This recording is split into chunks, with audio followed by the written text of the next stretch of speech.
Hey guys, today we are going to embroider this pretty expensive Vera Bradley bag that someone dropped off at my house. We're gonna put a monogram here, and also maybe talk about the whole porch pickup drop off thing for local people. That seems to be kind of coming up a lot lately, and I'll kind of give you how I do that and my thoughts on it. But first, if you're new here, my name is Kelly, and I have a sewing and embroidery business, and so that's mostly what we do on this channel. So if you're interested in that, please hit the subscribe button. Today, like I said, we're going to do this. I think tomorrow we might do something with sewing or vice versa. So a little bit of both. I enjoy both of them very much. But anyway, like I said, so somebody, a local person, got my name and brought this to my house. And it seems to be, people have very strong opinions about whether or not you should do that. It's never been a problem for me. And actually it's kind of been nice with COVID because there's no option. They have to drop off and pick up, and I never see these people. And then they typically pay me with PayPal or Venmo. Now, to be fair, these are typically people that are friends of friends or somehow are connected to me in some way, just word of mouth. I don't do any sort of Facebook Marketplace posts, although I've been tempted lately to put something on the swap and sell posts or pages, because I hear a lot of people get some business that way. I did Facebook Marketplace for 5 seconds and then immediately took it down. People are kind of looking for garage sale type prices, and so they think that your embroidery services are negotiable when they're not. So anyway, so all that to say, people get my name, or my friends will post this is how this woman got my name. So someone needed towels for a team, I assume the swim team at a high school. I wanted the names on it, so they just posted on their page, anybody know anybody who does embroidery? And one of my friends posted. So that woman contacted me, and then 5 seconds later, this lady contacted me because she had this bag that needed, So I'm not going to take the time to go meet people to get their stuff and then drop it off later, all of that, when I don't really see why I wouldn't do it on my porch. People talk about, oh, that's not safe, giving out your address or this or that. Well, I sell things on Facebook Marketplace, stuff I get rid of in my house. I don't know. I know it's different now, but you used to be able to look people's addresses up in the phone book. I don't understand the danger in giving out my address. Now, that being said, I live in just kind of a typical middle-class suburban area. Oftentimes, these are friends of friends, and I have a Ring camera on my door, so that makes me feel a little bit better. But overall, it's never been a problem at all.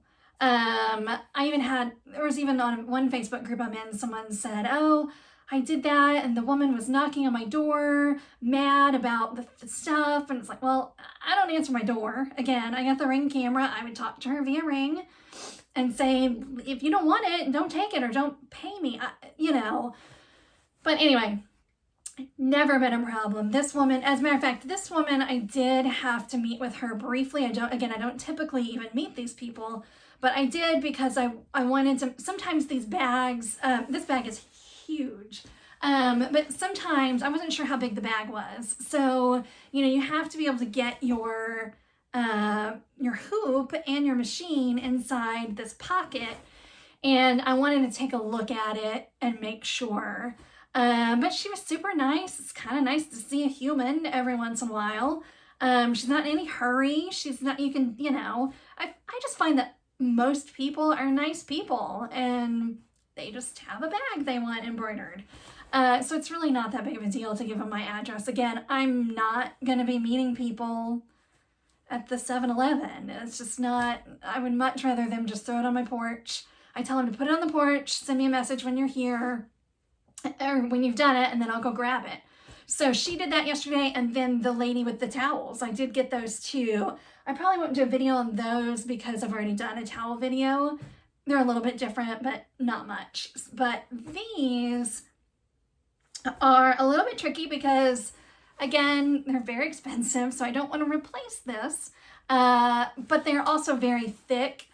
So if, God forbid, I were to mess something up, it could easily be seam ripped and done over, but we're going to just assume that's not going to happen and do a nice job for her. Again, she's really nice, and so I want to make it really pretty for her.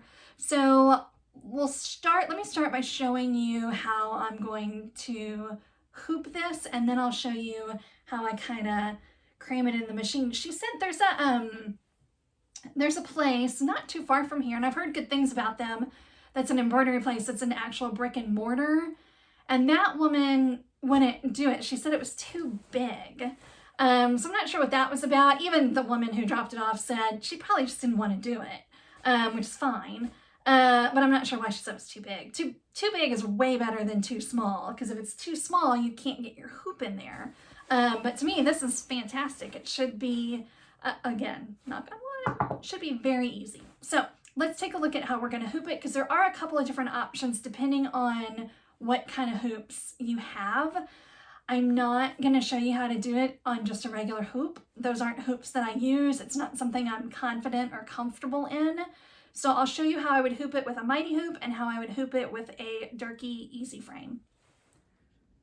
All right, so we got our big, huge, ginormous bag here. This is like a travel bag, I assume. But, and we're going to be using this font. Now, I don't typically print out my design. It's just not something I'm in the habit of doing, although it does make a lot of sense. But she couldn't decide. I gave her some font options, and she couldn't decide between this one and this one when I sent them to her on the computer screen. So I told her I'd print them out and put them on the bag so we could kind of decide. This one's your more typical monogram, but these Vera Bradley bags pose a bit of a problem in that they're so busy, the fabric is so busy, that sometimes all of these swirls and all of that kind of get lost in it all. So in the end, we're going to go with this one. Plus, it's kind of more of a modern look to it. And we're going to use white thread. That's the other thing I've learned with these bags. I haven't done a ton of them, but I have done quite a few.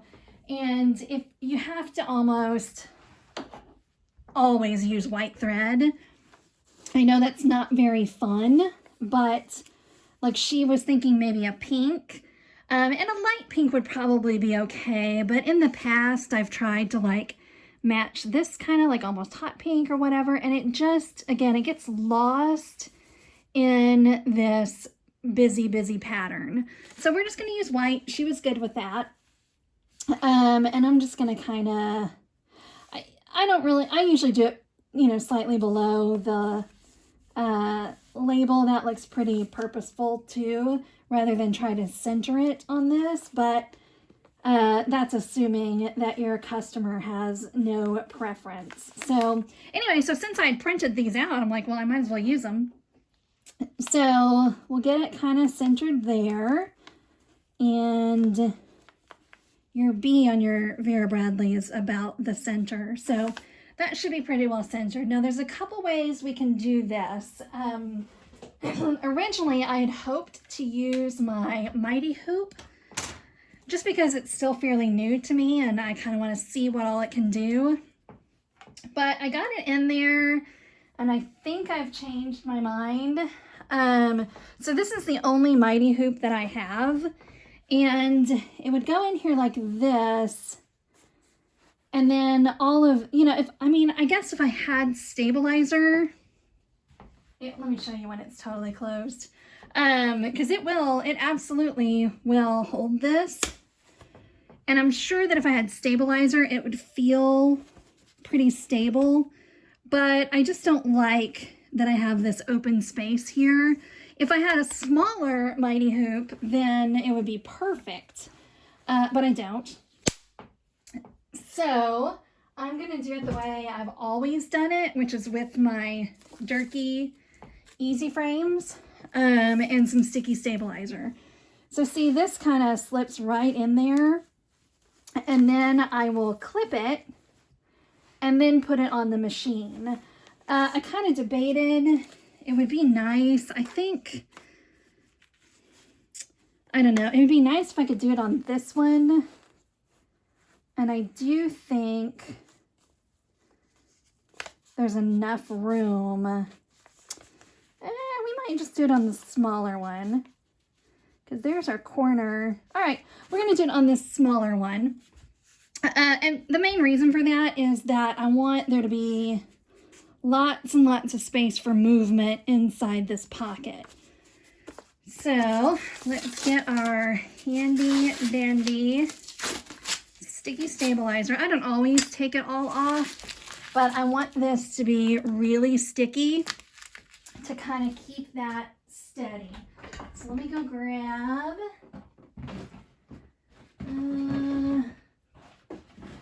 I cleaned this room today. I was so excited. And can't remember where I put everything. Okay, so we're just gonna take this. This is actually just the cheap stuff from Joann's. I usually have this on hand, and then I usually have a sturdier, like thicker one that I get online, but I'm all out of that. So these bags are really thick. You could probably do it without stabilizer, really, but the main thing I want is the stickiness, because I want to really get that. You do not want your bag to move. That's the main thing you're going to focus on. So I'm going to get my sticky stabilizer on, and then I usually use a reference point of some sort. Let's see where the bottom of our, like I'll use this line right here and line my zipper up. There's our center point. There's our B. So we'll put it like that. We'll press it down. And then what I do is I take some, and I've used these before in videos, but these are just like Dollar Tree purchases, and just clip them on. You could pin it too, but hopefully your sticky will keep, whoops, didn't mean to do that.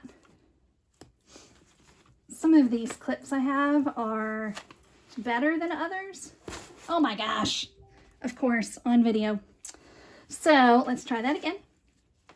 We're going to, you know, maybe I will change my mind and use the bigger one. And maybe we'll pin this time. Let's try pinning it rather than using our clips. So just pin it, you know, you've got your thing here, so pin it in places you know aren't going to get stitched.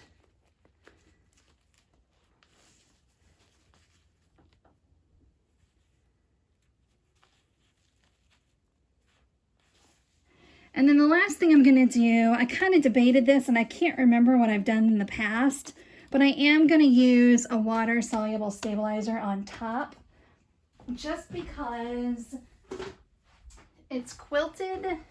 I know it's a little hard to see, but if you know these bags, it's quilted and I don't want my stitches getting deep down in those grooves. So I'll just put some water-soluble on top of it. Just in case. Maybe it's not necessary, but again, this is an expensive bag. We want to take our time, make sure we've got it all the way we want it. So put this on. I don't really advise people to have their hands anywhere near while the machine's going, but oftentimes I'll just hold this in place while it starts and then it just goes without it. So let's take it over to the machine and get it on there. All right, so after I finished that last segment, I decided to go ahead and put it on the bigger frame. I thought that was going to give me a little more wiggle room to get things lined up, because as you can see, you know, the bag's really crammed in here. It's one of the only times where I wish I had a stand. You know, my machine's just on this countertop, and with a stand, it's open underneath. So it allows for that bag to hang a little bit better.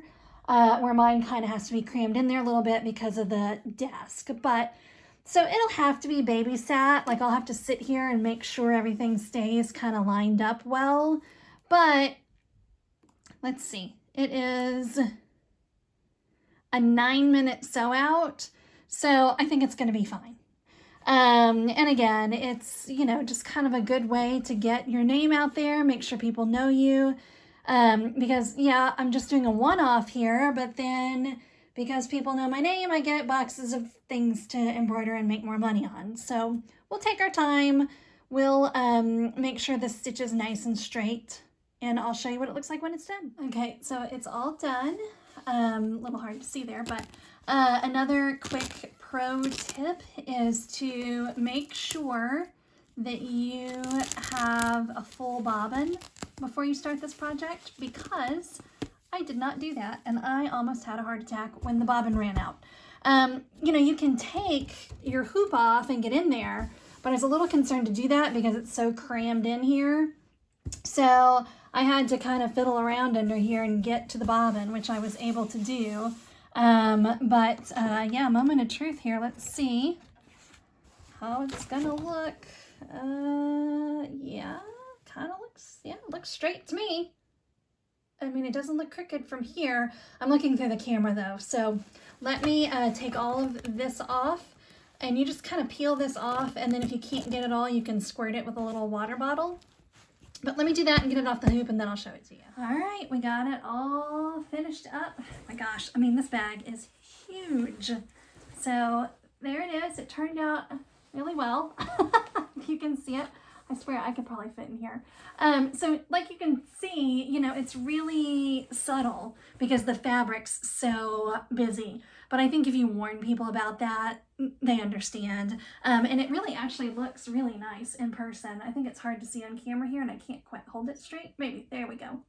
So I'm happy with it. I think she's gonna be happy with it. I did hold my breath the whole time, but it looks great. So again, just a quick, easy thing to do, kind of, you know, nothing super exciting or creative or outrageous, but just kind of bread and butter stuff that you need to be able to do as an embroiderer. So if you found this video helpful at all, please give me a thumbs up and subscribe if you haven't, and you guys have a great day. I'll see you soon. Thanks.